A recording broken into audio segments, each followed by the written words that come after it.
Thanks for joining today's podcast. My name is David from Dadstrong.com, and you guys are in for an amazing treat today. I just had the pleasure of interviewing a good friend of mine, longtime friend, Ian Patterson. I had met him in college at San Jose State, and it had to be back around 2007.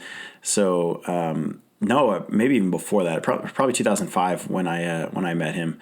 He is an entrepreneur. He's a minister. He's a father, a husband, and a great friend. And man, we just get into some really amazing discussion on parenting, discipline versus punishment with your children, and just mental health overall for your family and for yourself. It's just a really fun conversation. Super grateful you're here to listen to it.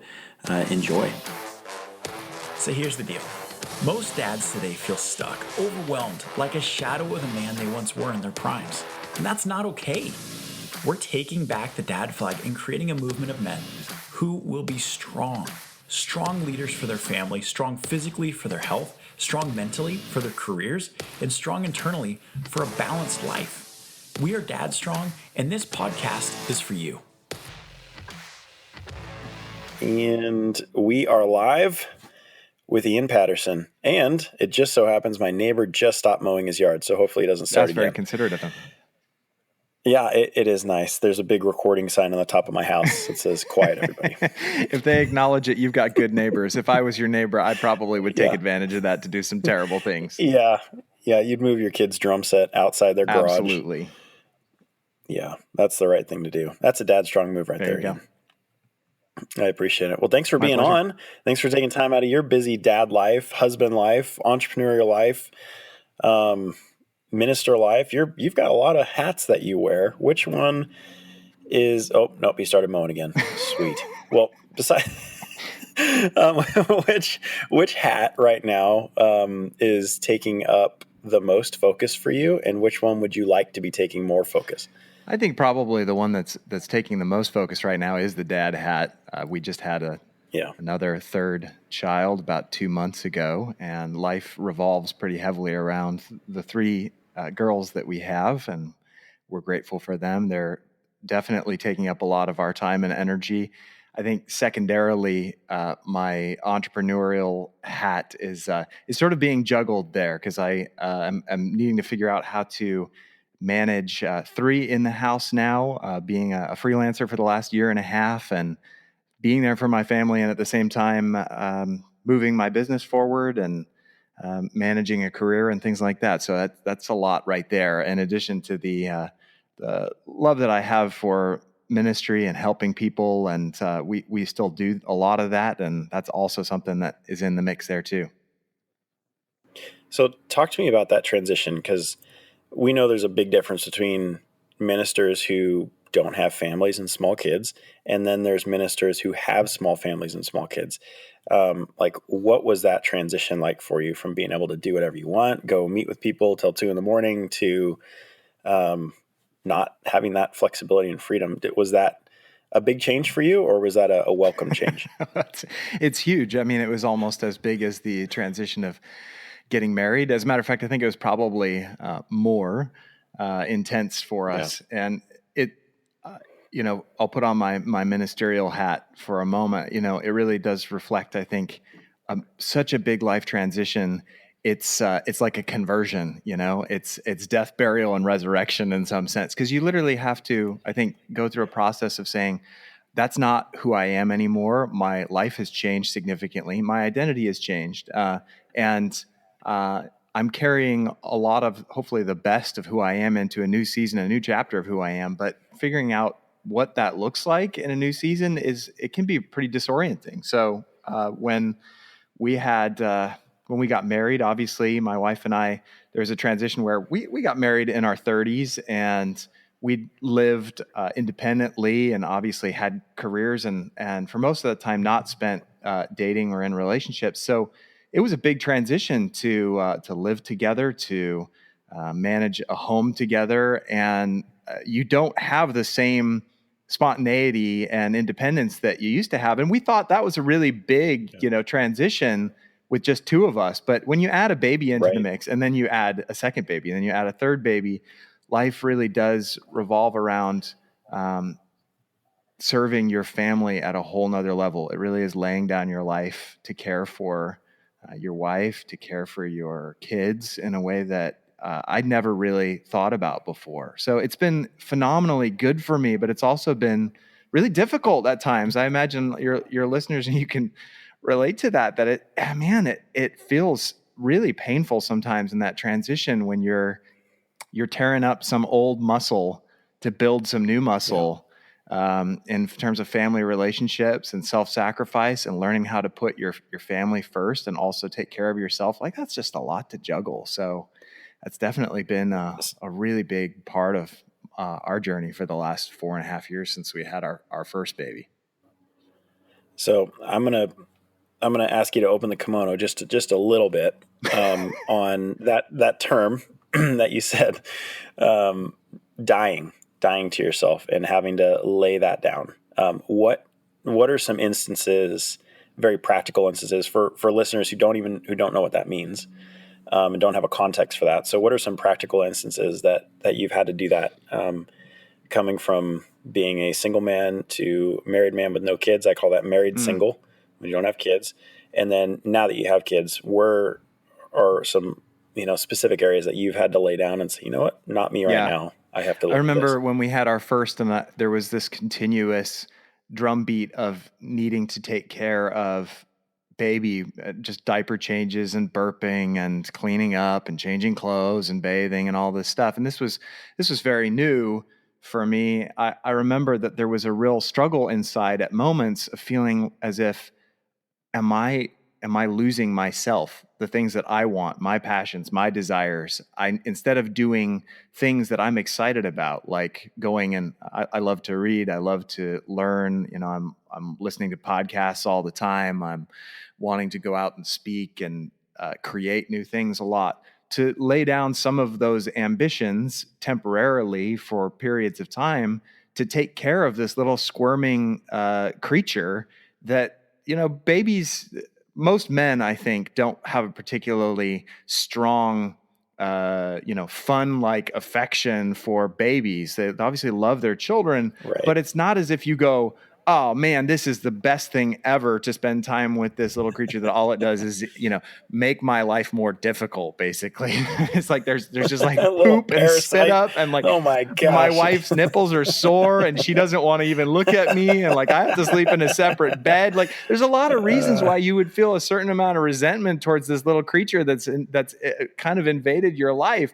So for me, I remember thinking back at some of those moments where I'd be changing diapers and feeling that sense of, man, am I losing who I am? And the answer to that, really, the piece that I've found in there has been that sense of, no, I am in a sense, but it's because I'm becoming something more. It's not a loss. It's because I have, that last chapter of my life is closed. And now I'm becoming and discovering who I am as a dad, who I am as a father, who I am as a husband with kids in the picture.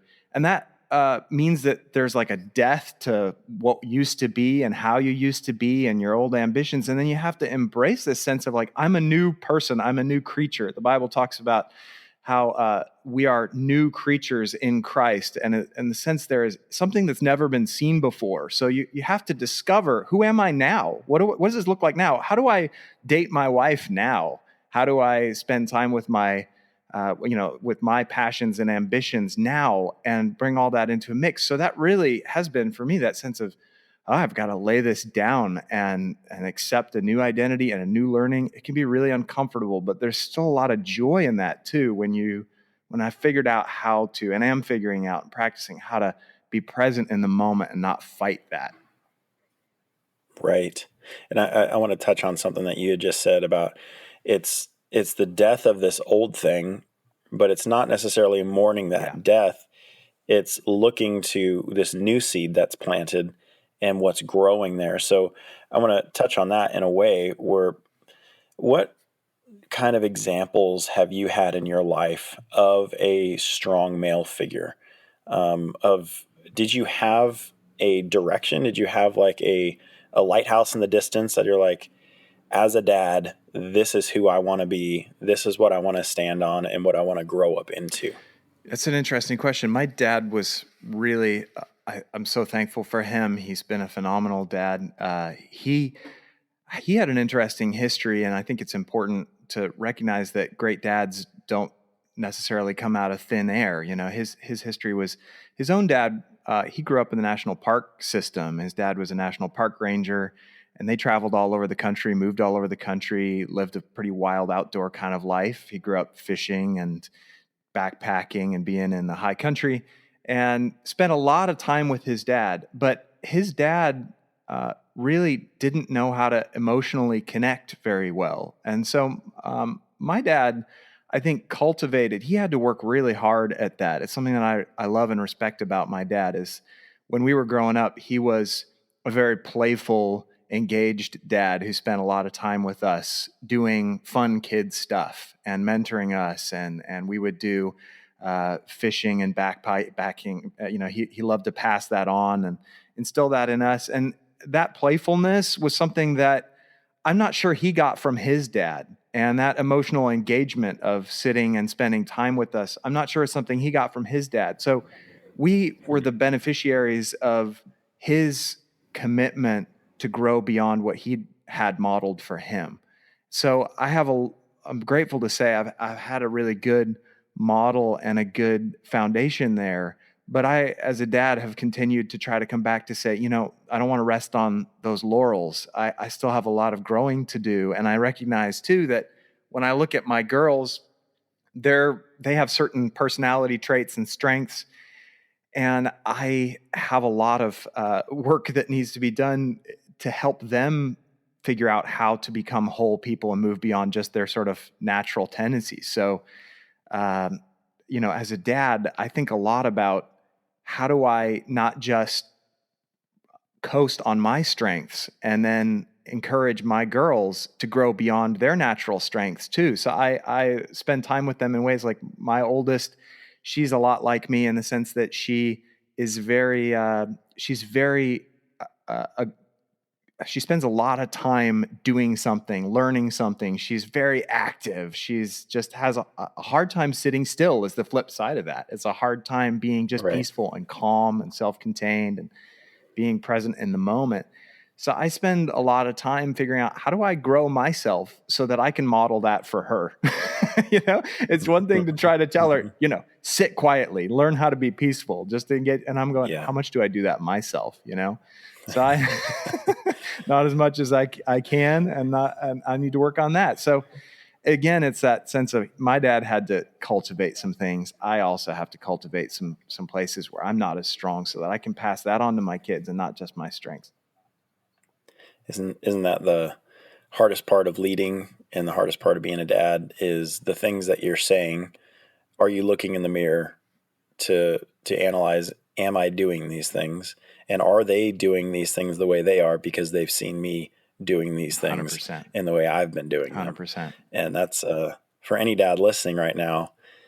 I mean, Ian and I both have young kids. We're not masters of this art by any means whatsoever because we haven't even gotten to the levels of parenting in the preteens and the tweens and the all of what's to come. But we're here in this moment right now saying, how can we be the best dads and the most present dads that we can be with our current skill set and the current things that we have opportunity to be, right? I like how you said most present. One of that's an extremely important point because I think especially when you're a young parent and you've got very little kids, I think of it as a bit of a balance between learning how to dissociate from the moment when it's a really difficult moment. There are times where you're cleaning up a bathroom that looks like there was an explosion of viscera and sputum, and you've got to, still be getting that done, but you can mentally dissociate a little bit. But if you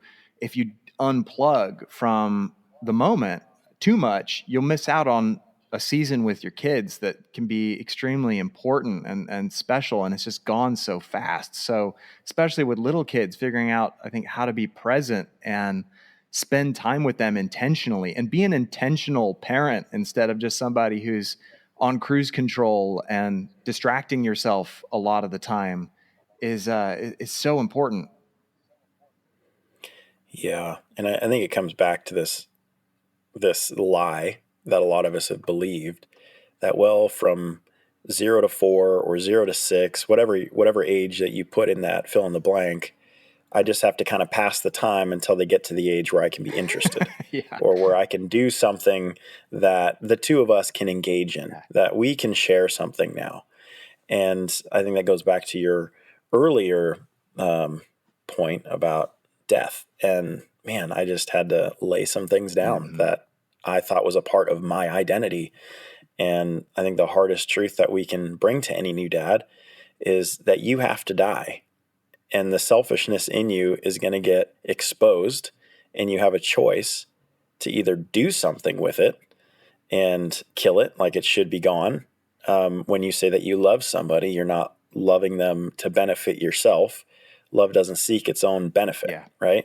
So it's the same thing when we're parenting our littles. There's just like, they are constantly sucking the life out of you. If you see it the wrong way, if you see it like, Ian needs his time, I need my time. Now you've completely set yourself up for failure. And then, I mean, just transitioning a little bit to our spouses. I mean, how have you seen your wife walking through this journey? Because my wife walked through a difficult journey with postpartum depression after our first, and we moved across the country away from family. And I kept seeing her as, how do I get her time back? How do I remove the distraction of this child, remove the stress of this child in this situation so that she can have her time?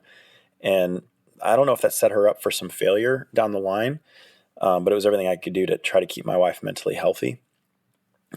Has your wife had any of those kinds of struggles, or if you feel comfortable sharing anything, what have you seen her transition be like from not having kids to having kids? I think being a stay-at-home parent, whether you're a stay-at-home dad or stay-at-home mom, is incredibly demanding. It bears almost no resemblance to the intensity of having a full-time job, because you really are on tap 24 hours a day, 7 days a week, unless you're specifically tapped out by your spouse, basically, by your partner to go take some rest. Right. You're effectively just on all the time. It's psychologically demanding. It's physically demanding. It's emotionally and spiritually demanding.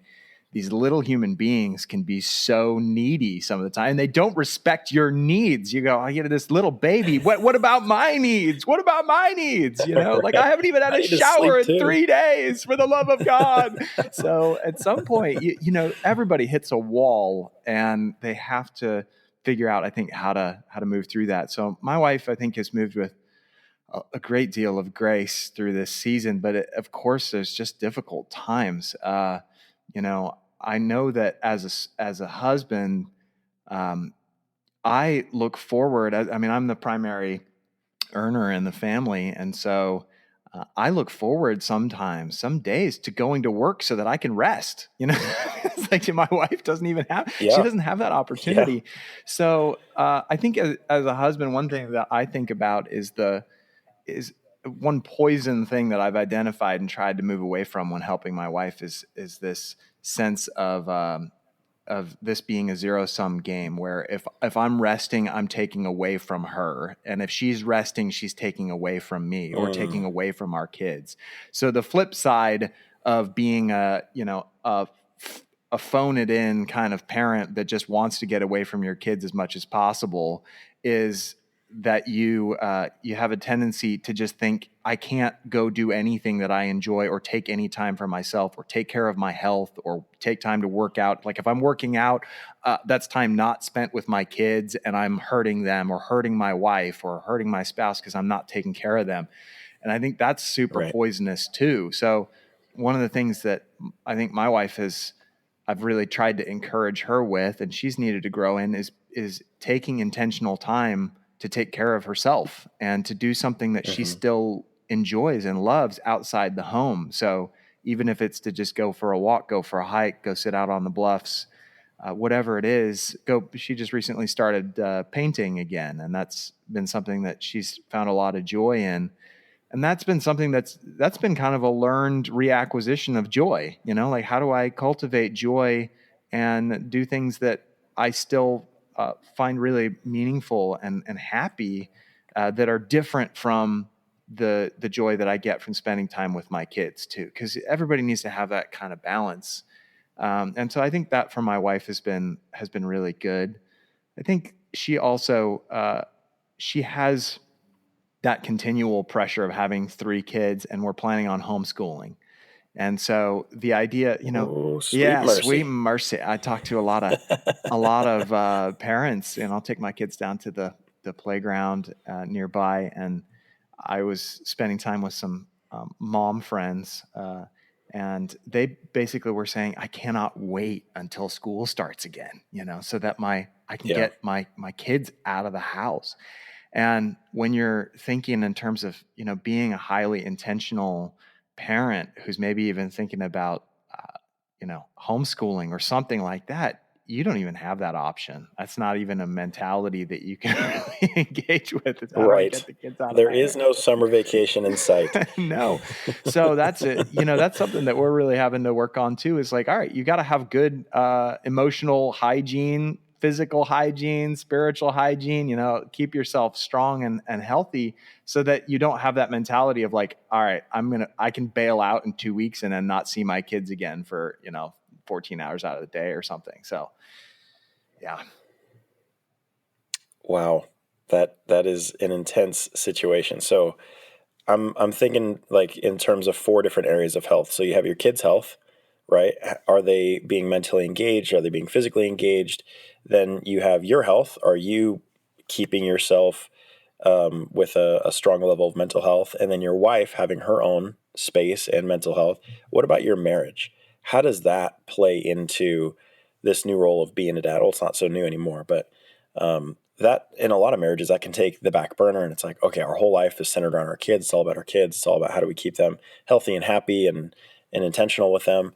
But how are you being intentional with your marriage right now to keep it I strong? think you're absolutely right. That's a tremendous trap. And I think we've fallen into that one before, to have that mentality that somehow we can back burner our marriage and pick that up again when stress is reduced. No, it doesn't work like Yeah. that. And I remember about a year and a half ago, I was reading a book, I believe it's called Designing Your Life. It's basically, it encourages you to look with a design mentality at um, different areas of your life and kind of gauge out, what's my level of satisfaction, fulfillment across these different areas of my life. And marriage and romance and relationships was one of those areas that I looked at a year and a half ago. And I looked at career and I went, that's actually looking like a pretty full bar there. I've got 4 out of 5 notches in that. And I'm looking at romance and relationships and I'm realizing, wow, I'm pretty weak in this area. I really need to reallocate and shift some priorities around here. So I think that conscious awareness, even before we had our third here, has been helpful. And I still got work to do. But one of the things that I do is we have to really make an intentional effort to spend time together and to talk and to not just zone out and pass time. So, for example, spending time at night talking and relating, not just about the kids, not just about that funny thing that they Yeah. did. That's great to laugh together. But the inclination, I think, there for us has been, we're so tired at the end of a very demanding day of work and kids that we just want to like sit down and zone out. Let's just watch Netflix or something like that and then go to bed. And, this undercuts one of the most important foundation of your home, which is your spiritual connection with your spouse, your romantic connection with her. And so Kimberly and I have really had to work on that. And we've got a lot of work left to do. But taking the time to say, we're going to go out on dates, we're going to reallocate budget to make sure that that happens on a regular basis and get out, if not weekly, because that's been really difficult for us, but like every couple of weeks. And we're continuing to work towards that. And then if we don't get out, it's a date in, there's some really cool things that we've done around that's been fun. They have, of course, you've probably heard about the date in a box type of thing that's out there right now, but yeah, Yep. it's been a really fun thing. We've had a number of fun date nights where it's been an opportunity to have some fun time together, to laugh, to make a meal together, and then talk about meaningful things and have some romantic time, even though we didn't have to pay $100 to a babysitter and another $50 for dinner and all the rest of this. So I think within a budget and within a time crunch, you can still make those things happen. And that's been really important for us. What are some things that you and your wife did together before having kids that was like a thing that you shared as like a pillar of your relationship that are being stressed right now with having kids that you're not able to do? We used to spend a lot of time going hiking and not backpacking, but just outdoors. So we used to take little trips together too. We used to plan ahead for a weekend and find some type of travel zoo deal or something like that, where we'd go a few hours drive away and stay at some hotel and just tool around town and that type of thing. And so that type of trip became extremely stressful very quickly.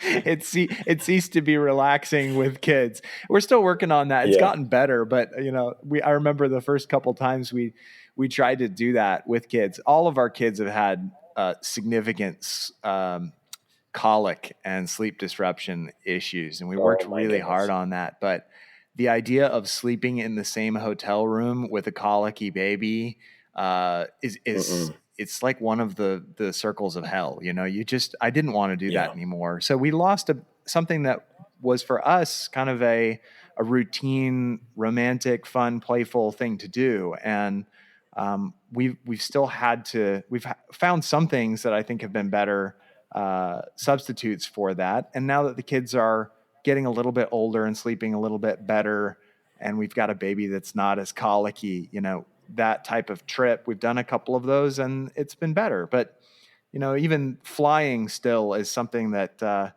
my wife loves to travel, and I would rather stick a spork through my eyeball than get on a plane with 3 little kids right now. Yeah.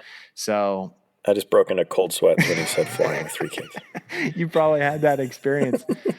I tell you, next time, if we go on a plane again, I am going to take a cue from a couple of the parents that I saw that brought children's car seats on the plane so that their kids could actually be strapped in, because there's a certain relaxing comfort to that. Game changer. Oh man. I thought to myself when I saw that, why didn't I think of that? Physical restraint, of course.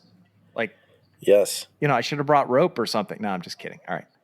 No, I mean, there are straight jackets. Don't call CPS. Please don't. Everything's fine. My kids are all right. Oh, man. Yeah. Traveling with kids, eating out with kids. It's just like those things that you used to share together. Melinda and I used to love, we like food, right? We like exploring new types of foods and having different food adventures and stuff, and having, trying to continue to do that, eat out with little children who just want to be free and play and run around and scream and be kids is not enjoyable. I mean, we got to the point where we're like, people are asking us, can you go out with us after church or something? We're like, okay, where are you going?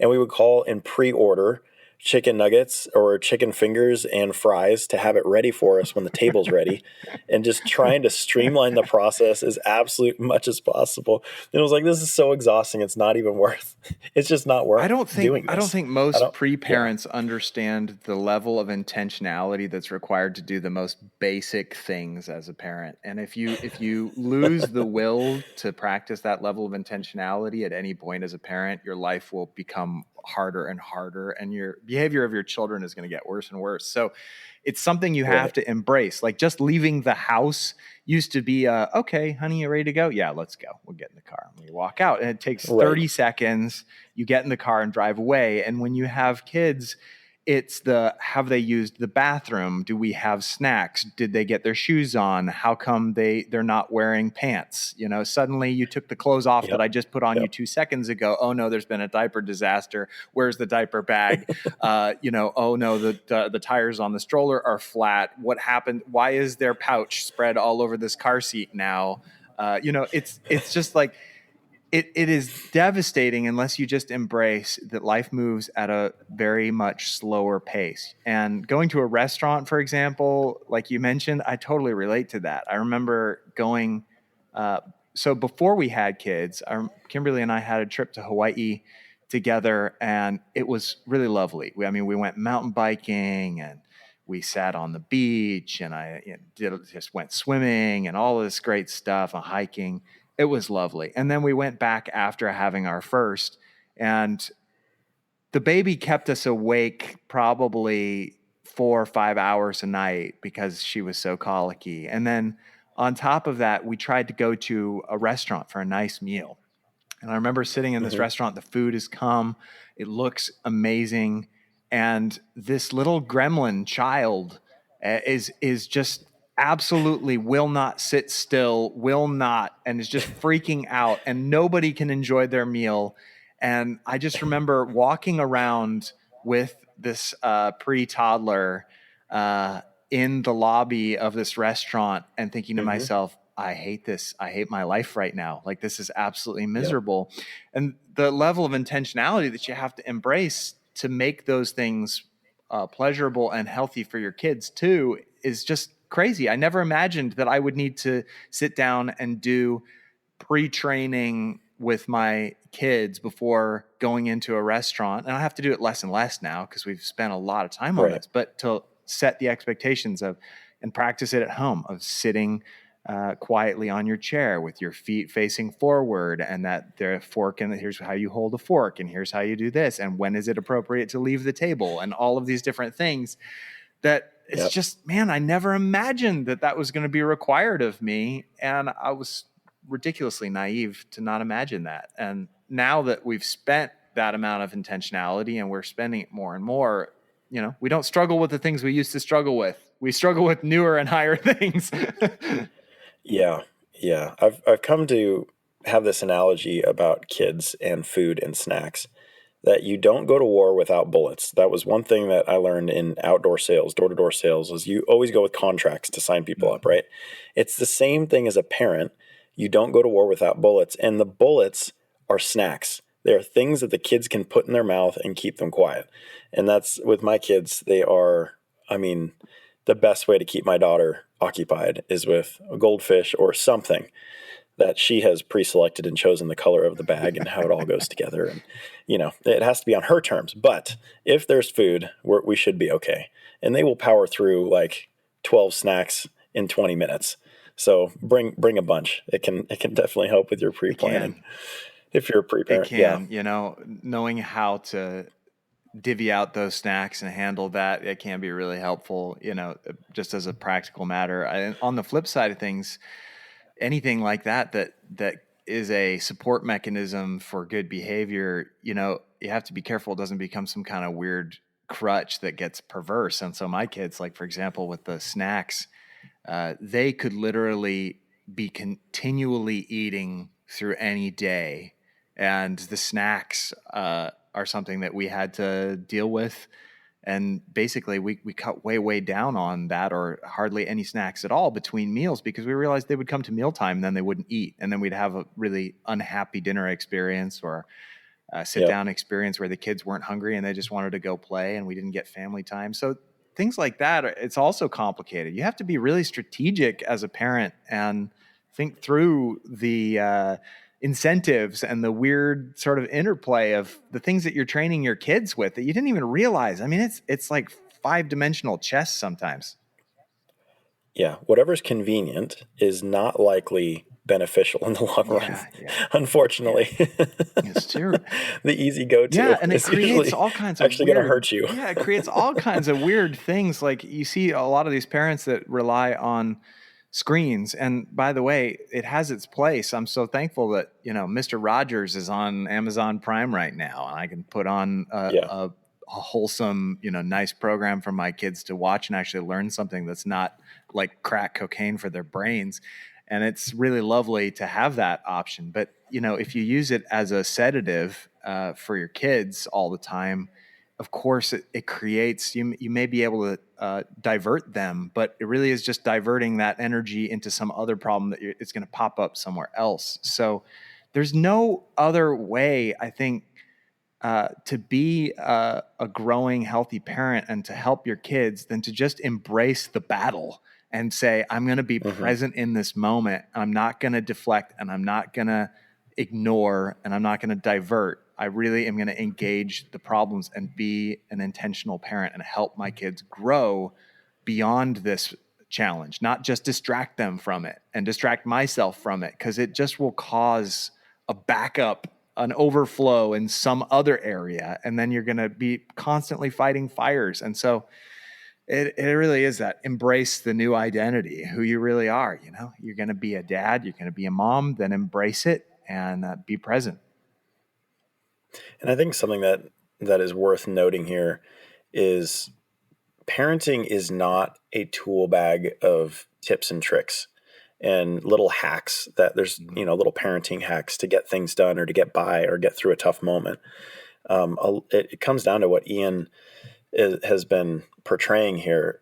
It was a mindset shift for him to say, this is my end goal, and the reason for why I'm doing this is I want to be an intentional and present parent because I see that is for the best for my kids. And because nobody's going to homeschool because it's convenient necessarily. Yes, maybe the scheduling, yes, maybe the time and stuff, and you get to give your own content. However, it is one of the least convenient things that you can do overall in terms of mental ability and stress and all the stuff that comes with that. It's much easier to send a kid away. However, if you have, and we don't homeschool, by the way, we use charter schools and different things. However, with somebody like what Ian's talking about, he has a different intentionality for the reasons why he's doing things. And he actually has a reason why he's doing things. And I think that is really, really powerful for any dad who's listening to the Dadstrong podcast or is a part of the Dadstrong community. I mean, that's what this is all about. It's being a dad on purpose. So what is your reason why behind it? Is it because it's easier? Well, then the good things you do for your kids aren't easy, right? So what was part of that big shift for you of, I don't want to live convenient. I actually want to live on purpose, because it is not convenient to remove screens from your home. Like in the short term, it is not convenient to not have a show running all day while you're trying to get stuff done, because we see productivity as king most of the time. But what has been the thing that has kept you like, okay, no, we're going to stay consistent with this. My wife and I are on the same page, and this is why we're doing this. I think it's been the understanding that I can't just create a life by trying to avoid things I don't want. Creating a life that you love and a family that it looks like, our goal is heaven on earth. As a Christian, we're really wanting a family that reflects the love of God, and internally and externally in terms of the way that we live. It's a really high standard, and there's no way that we can move that direction, that I can move my life any given direction if I'm just trying to avoid. My last company was centered in the digital health kind of space, and we were working with people to reverse chronic health conditions that were driven by behaviors. And one of the things that I framed our program around as I was designing it was the fact that you may come in with a pain point. You may think to yourself, I'm trying to get rid of 40 pounds, or I'm trying to get rid of this feeling of unhappiness when I look in the mirror, or I want to get rid of pain, or whatever. But it's not enough to live your life trying to avoid something or get rid of a problem. If you want to be intentional, if you want to create something and change your life, you have to focus on, what do I want to create? What do I want instead? What's my driving passion? And what do I care about? So when it comes to being a dad and being a husband and having a family, you can experience a lot of pain points. And I experience that regularly. It's, man, I want the crying to stop, or I want the misbehavior to stop, or I want the mess to stop, or whatever. And I just want to, so if you follow that path in terms of being a parent or being a dad, I think what you wind up with is, stop it. Don't do that. Never do that again. Right. You get into this corrective, reactive type of thing, and it just sucks the joy out of being a dad. If you have an intentional sense of, what do I want to create? What do I want my children to have in life? What behaviors am I looking for my children to have, habits and mentalities that are going to help them be successful in life and be happy in life? And then that really informs so much of how you live and how you behave as a dad, I think. I mean, for me, it means that I then have to think through strategically, okay, if there's a behavior that I want, something that I want to create, I then have to map out the chess moves of how to get that habit in place for my children. Again, it's a startling level of intentionality that I never imagined I would have to practice as a parent. But it does mean that you are being an intentional creator of your world instead of just a passive participant along for the ride, drifting with the river and bumping into every rock along the way. So it's a totally different mindset. And that's been one that I've really had to cultivate a lot.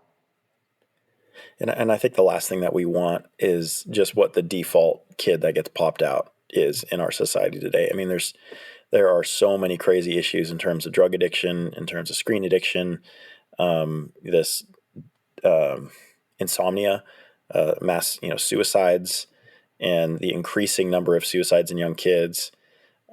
That's what is being created by default right now, with these generations, with this generation that's coming up. And so we get to, as dads and a part of the Dadstrong community, is we get to resist that and stand against that tide and say, no, this is not okay. This is not something that I want for my kids. And I actually have a role in doing it. And I kind of want to diffuse something a little bit here, that this probably sounds to most dads completely overwhelming. And that is okay. And I also want to let you know, like, most dads, it is not your fault how you were raised up as a parent, and that you don't know the different ways to be intentional with your kids. You weren't trained in that way. So I just want to pull back and say, don't feel completely overwhelmed, like I need to throw everything out and say, I just can't do this. It's too much. But if your perspective just starts to change a little bit, and the reason why behind your parenting changes just a little bit, and your desire starts to change, you're going to start seeing practical changes in your life and start reevaluating situations that you would have just screamed at your kid and sent him to his room, or, just impulse hit your kid, or whatever it is, spanked out of anger, or whatever your discipline style is out of anger.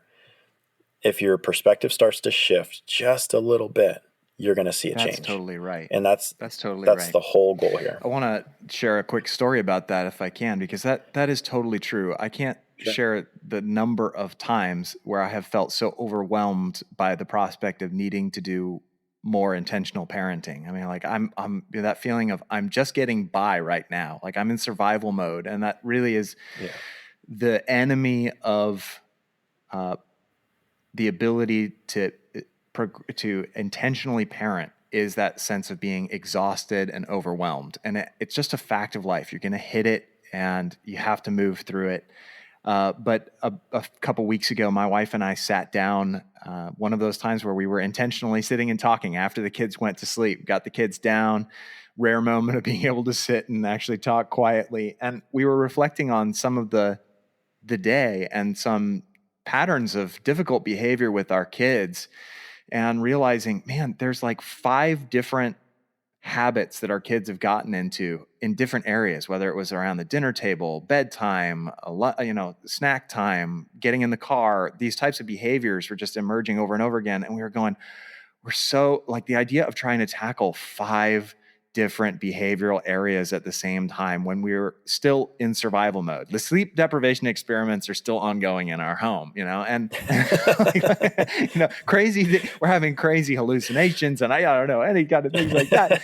It's like the Stanford prison experiment there. And so, yeah, I was just thinking of that. So the idea of, we've got to tackle 5 different behavioral areas on top of that was just like, we're screwed. Like, we can't handle this. What are we going to do? We just give up. And my mom is actually doing a lot of parent coaching lately. And one of the things that she has taught us that's been really helpful is, if you focus on just one area and do just 5%, change 5%, change a small amount of what you've been working on and doing, and make a small change, but with intentionality in one of those areas, it will bear fruit across all of the others. And you won't even have to do those individually. And so for us, one of those things was, we're going to focus on the dinner table. So we did some pre-training with our kids. Dinners were super hectic. Kids they're acting like grazing animals. They'd like come up, have a bite, and then like wander around and go play. And we'd have to like come back to the table. Don't do that and sit forward and don't poke your sister with your fork. Stop stabbing your sister with your fork, whatever. And so we'd have to like wrangle them all the time. So we did some pre-training of setting expectations. Like, here's what we're going to do.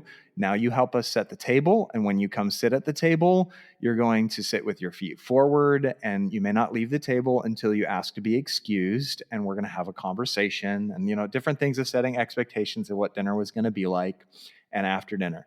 And when we did that, I was so proud of my wife, because I was working in the other room, and I just happened to hear her, even though it had been a difficult day, stop, take the kids aside and do that pre-training with them, even though it was an exertion. I mean, it was extra effort. She was tapped out. She was overwhelmed. And yet she spent that little extra effort to do that training with them. We had a really lovely dinner together. And then the kids behaved super well. And then the other issues that followed that around bath time and story time and bedtime, none of those things even happened. We didn't even have to deal with those, because she just pushed through one area just a little bit to act with loving intentionality towards the kids in one area, and then those other areas followed along. And so just an encouragement to those of you listening, if you feel overwhelmed, realize that that's okay, and it's part of the journey, and it's part of building up muscle. Is to tear up the old muscle. It hurts, but if you just put 5% more intentionality in one area, it's going to make your life vastly easier. And you clear the hurdle on the other side, and you go, oh wow, I'm so glad I did that. That actually really helped, and now things have gotten easier. And I think that's really, really powerful. I love the idea of prepping your kids and pre-training your kids. Is like, that is a total game changer as a parent. And it's so hard. Like I at the park a lot with the kids, and you see parents just rip the kids out of there and say, okay, it's time to leave. And it's like, you could help the kid not have a tantrum in that moment by saying, we got 5 more minutes, do what you need to do for 5 minutes. And then we're going to go. It takes 5 seconds, and it takes 5 minutes of intentionality to do it. And it so eliminates some massive disruption in the kid's mind of, I was just in the middle of imaginative play, and now you're ripping me out of this. And what the heck? I feel betrayed, to, oh, you actually care what I think. And now we're going to do this. Okay. I'm okay with totally that. Right. I think there's a really strong I spiritual connection too, between the way that we as parents act towards our kids and the way that we view ourselves in the world. And so we love our kids the way that we feel loved. And it's been really sobering for me to realize that when I'm struggling to love my kids and to care for them and not be reactive, a lot of times it's because I'm struggling. I'm not feeling loved. I'm not being conscious of the unconditional love of God for me. And being able to shift gears in that moment and say, my life isn't about a list of thou shalt nots. My life is about a flow of grace and being able to experience the love of God in a transformative way, so that I can create my life. I can create something beautiful and be intentional about that, means that I'm not constantly reacting to circumstances and not reacting to my kids and verbally smacking down my kids and saying, don't do that and don't do that. And rah, rah, rah. Instead saying, I can be okay with myself in this moment as a dad. I can be okay with myself as a professional, even though I'm not working on that in this moment. And then it changes the way that I can spend time with my kids and my wife and the way that I can be in the world. So everything really flows from that, I think. Holy smokes, Ian, that is like super deep, man. Just like you're just like blowing my mind right now, because I'm just thinking of, you start to hear something like that and then you replay all these different scenarios where like, man, I fell short. And then you're like, oh shoot, this is a self-image issue. It's not a parenting style issue. This is how I feel like I'm parented, how God sees me. Or, there was a scenario the other day where my kids, they love wrestling with dad. And there is no other way to do bedtime unless 20 minutes before they beat the tar out of me and I beat the tar out of them and we have a So massive great. pillow fight. And it is just crazy, like backyard wrestling style in my son's room with my 3-year-old daughter too. She jumps off the top ropes and gets after it. It is fantastic. But if that doesn't happen, right, if we don't get that time or we were out too late doing something with the in-laws or with whatever, that throws a wrench into everything and they miss that routine. However, I was thinking the other day when the kids were misbehaving and it was a bad day. And my instant reaction was, okay, then we're not wrestling. We're not doing this bedtime thing. And it was just my instant desire to say, you did wrong. I'm pulling away something that you love. And I know you love it. So I'm going to use it as leverage to twist your arm into doing right. And that has been my default go-to every time, most powerful. How do I use this negative reinforcement thing or negative discipline to get you back on the straight and narrow and to scare you into doing what's right again? And as you're saying that, I'm like, oh my gosh, is that how I view when bad things happen in my life? Yeah. Is that I was misbehaving in some way, so now I've lost X? Yeah. And that's just not truth. So, I mean, that's just, thank you for bringing And all that that up. does And is I teach think you that's going what to help a lot not of to dads. do. It trains you that life is a list of don't do's instead of a life of opportunities and choices that can be powerful to do some beautiful things. So I struggle with that too. The natural inclination all around us is to punish. It's to react against a bad behavior and inflict some type of discomfort or pain, whether it's taking something away or spanking or whatever it is. And that doesn't allow your children to cultivate self-control. It just allows them to avoid pain. It allows them to think about life as being an avoidance maneuver. How do I stay away from pain as much as possible? And dad is the one who imposes pain.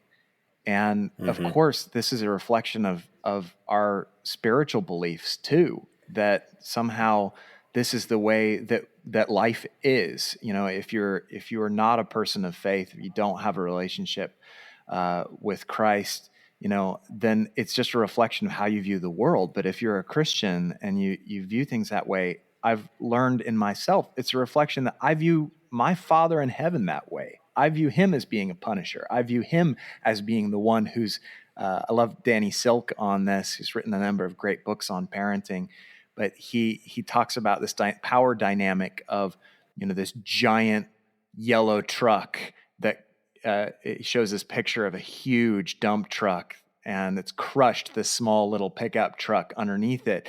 And that there's this power struggle that goes on in homes all the time and in relationships where the world teaches us that somehow somebody needs to crush somebody else and dominate and domineer somebody else in order to get something done. And that can pervade our parenting so much too, that, you think that way as a dad. I just make my kid do this.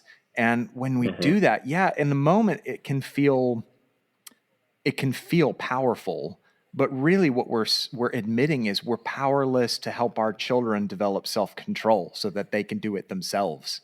And it's so poisonous underneath that, because in the moment we get immediate fulfillment, immediate gratification. Well, I spanked my child and then they stopped doing that bad behavior.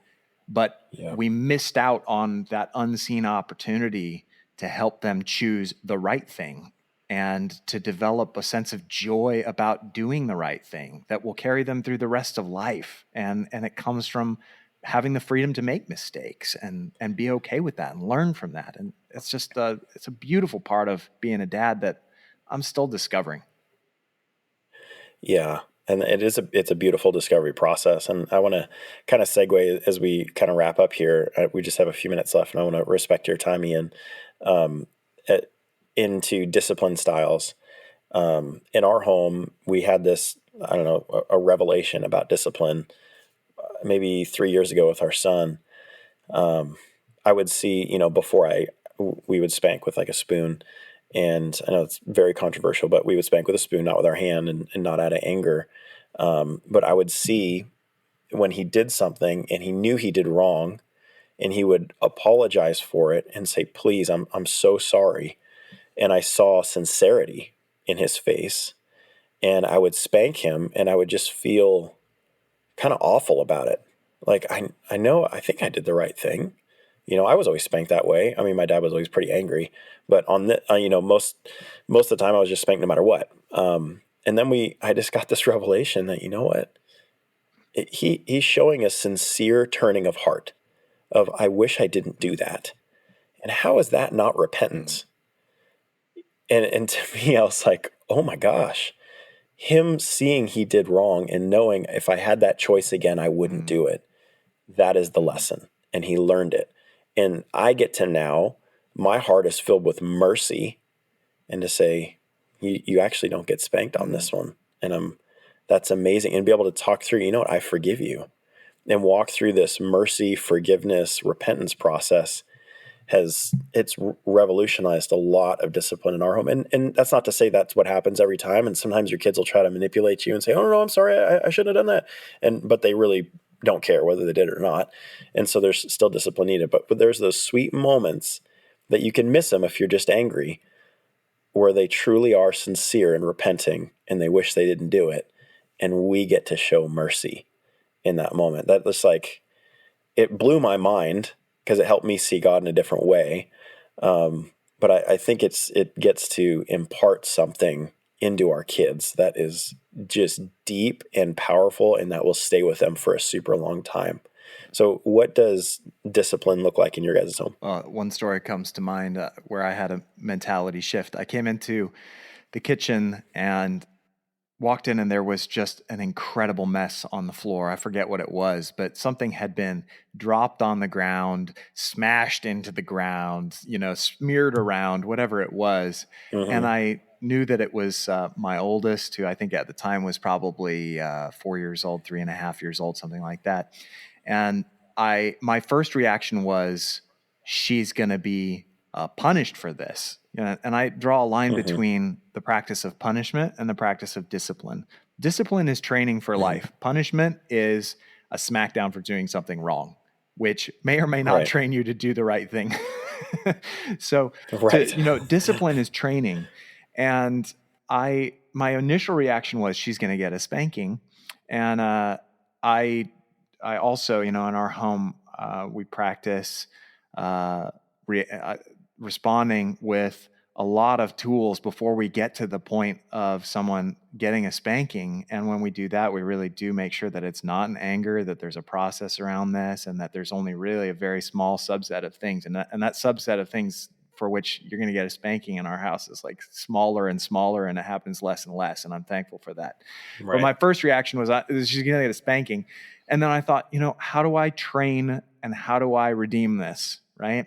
So I brought her into the kitchen, and this is something that I learned, I think, from Love and Logic Parenting, which I highly recommend as an excellent resource about training-based and discipline-based training for your kids. So I got her basically with a dustpan. I sat her down and I said, you made a big mess, and the consequence is you need to clean it up.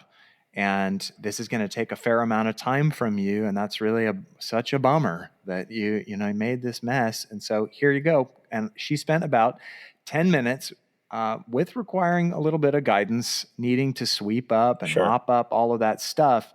And I remember there was a moment where I looked at her and she was enjoying cleaning. And I thought, oh, this is wrong. She should be miserable. Failed. Like my child is not learning something unless she's miserable. And I thought, that's sick. What am I even thinking? What am I even saying to myself? That somehow Right. misery is the Wow. best trainer. It was a moment where I Wow. realized how messed up my thinking was, and I needed a shift. And I realized she came away having had a learning experience. She had to make it right. She restored what was wrong, and she learned how to clean something and to correct a wrong. Valuable life skills, because she's going to make mistakes and she's going to have failures in the future, and she's going to need to know how to take responsibility and clean it up. And if she can be happy doing that at the same time, that's not a failure. That's a joy. That's a good thing. If you can be happy, or I made a mistake and I need to make it right. And Right. so that was a big mentality shift. And I think it represents how discipline in our home has changed a lot, that we really try to move more and more towards discipline and training and not punishment and dominating our kids, because we want them to enjoy making their own decisions, to feel powerful, to feel self-controlled, and then to take responsibility when it goes wrong. And 95% of the time when our kids make a bad mistake, it's not malicious. In fact, probably even more than that. It's just this lack of awareness of social norms. Like, what do you mean I shouldn't paint on our stainless steel refrigerator with strawberry jam? Like, it sounded like a lot of fun. I paint on paper. Like, why not on the refrigerator? Well, that's a social norm. Like, you don't do that. You ruined our refrigerator. But we tend to attribute malice where it's just discovery. And so being able to take those mistakes and turn those into a joyful learning process and de-escalate your own desire for punishment is a huge thing as a parent. I mean, even what you said about pain is not the best teacher is such a mindset shift. And I think for most men, pain is a teacher. And it doesn't mean it's obviously not the best teacher, but pain is a teacher. And that's a teacher that I think a lot of us guys learn from. And that's what we gravitate towards because we're maybe most comfortable in that kind of pain. So just shifting the perspective to maybe if you didn't train through pain, if you weren't teaching through that, how would you want to be teaching and how would you want to be taught? Absolutely. And some of the pain is still present in discipline, but the difference is that it's a result of your actions, not a result of some outside figure, some power figure stepping in and smacking you, right? So in the pain, the difficulty for my daughter in that scenario was she had to stop what she was doing. She had to leave something else she was enjoying. She had to go in the kitchen and spend a bunch of time cleaning something and doing something different. And then there was, I think, some follow-on consequences where I think probably she, I forget exactly what it was, but there was something else where it was like, that's not going to, the other fun thing that we were going to do, because dad had to spend all this time helping you clean this up, we're not going to be able to do that other thing. And that's just a natural consequence. That's not a punishment. That's not me being vindictive or mean or trying to inflict pain. It's just, that's a natural consequence. And you have to experience that for your decisions, which is training for life. Like if we've got a generation of young people, I think when we look at what's happening culturally, they're, not used to experiencing the consequences of their own decisions. So when millennials, for example, go get jobs, and they show up chronically late all the time and don't show up and cancel and don't do a good job, and they want a participation trophy instead of consequences, that's kind of a reflection of the fact that they haven't had life training to know how to accept and be powerful people, accept responsibilities for their actions, and deal with the consequences. So I look at that as being a super important aspect of discipline, is how do I not shield my kids from the mistakes that they make, as long as, I want them to make as many small mistakes as possible so that they can learn how to be powerful people before they ever get to the point where they're thinking about driving drunk or something like that, that they don't just get to that place of having tremendous autonomy and they have no idea how to deal with consequences because they've been shielded their whole life. That's a huge priority for me. Yeah, that is awesome. Failure as an entrepreneur, failure is a really, really great teacher, and success is a horrible teacher. So as an entrepreneur, when I launch offers and I launch ideas, I try to fail as fast as possible. Yeah. So I can say, okay, let's move on to the next, and let's move on to the next. And I think it's so okay to let your kids fail and to let them, and then sit down and talk with them. I mean, if they're of age to be able to do that, and I don't know what age that starts, maybe 3 or 4 or 5, depending on your son or daughter, but sit down and talk to them. What worked there? What didn't work? Why did you think that was going to work out for you? Not with a cynical, vindictive sound to your tone. Totally. Well, why do you think that didn't work out for you, little Jimmy? But it's okay to let them fail. It's okay to let them fall on their face. Yeah, in fact, even if it's inconvenient for you. Yeah, and it is totally, because you could just you're highly competent, and when compared to a 4-year-old, most of us are extremely competent, and so slowing down your pace of expectations of what has to get done to a 4-year-old level of what can they learn from this experience. It's so easy as a dad to just fix things. Your child is struggling with something. I remember one time my daughter was sitting in the sandbox and she was trying to, I think, work on some type of puzzle in the sandbox. And she had been working on it for quite a while. And then she just got so frustrated and she looked at me, Dad, I can't do it. I need you to do it. And I just stepped in, and where previously I would have been like, hand it to me, I'll do it there. Done. That was easy. What's your problem, kid? Instead, I went, okay, just take a deep breath, calm down, and remember that you can solve problems if you work hard at it. And so right now, the thing that I want you to do is just practice working at something even when it's not easy, because you'll learn something great. So what could you try differently? Slow down, think about a different way to tackle this problem, and then try that. Okay. And I'm right here. And just to stretch her patience and her perseverance that much more, it was like 2 or 3 minutes later, she solved the puzzle and she looked at me with such a joy in her face and she went, Dad, I did it. I was able to do it. And as a dad, that was one of my favorite memories so far, because it represents so much of what I want to cultivate in my girls, that they be powerful, that they be persevering, that they understand that it's not about getting it right the first time. It's about learning how to encounter difficulty and say, I'm going to try one more time. I'm going to calm myself down. I'm going to focus, and I'm going to learn how to persevere through this because I'm an overcomer. And that, as a dad, it's so easy to just be like, I'll fix it. I'll make the bed. I'll do this other thing. I'll solve this puzzle for you, or I'll pick this up or whatever. But I think helping your kids to do it themselves is so much more rewarding. And what I hear you talking, a big theme of what you've been saying in most of this podcast has been, there's a process. And I know dads, and humans in general, we don't like that word process. We don't like, it's the long game. There's a season. There's like a farmer plants a seed and doesn't just sit there and yell for the corn to grow, right? There's a season of planting, there's a season of growing, and then a season of harvesting. And with parenting, the seeds that we're sowing right now, we may not see till they're 25 years old. What kind of mature, good fruit comes from that and how they impart that to others.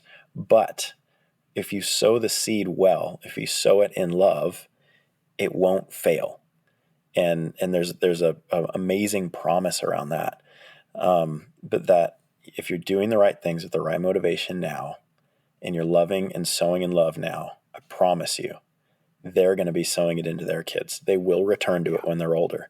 And that should give us so much of a bigger hope, like for the hope before us and the joy of that.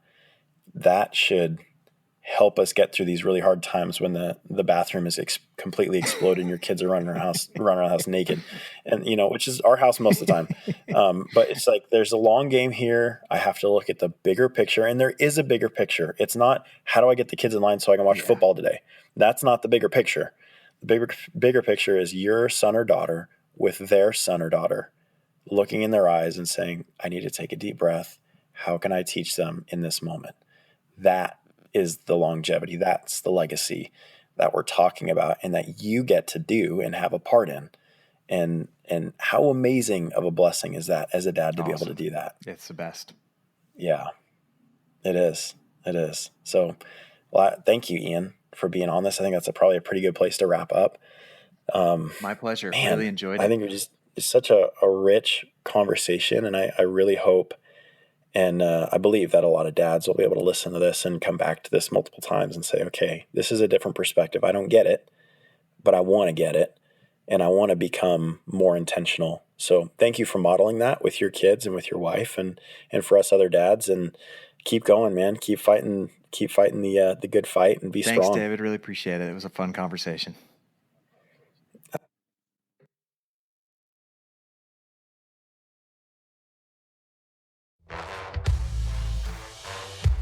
Thanks for listening to this podcast. I am so grateful you got to hear what we just went through.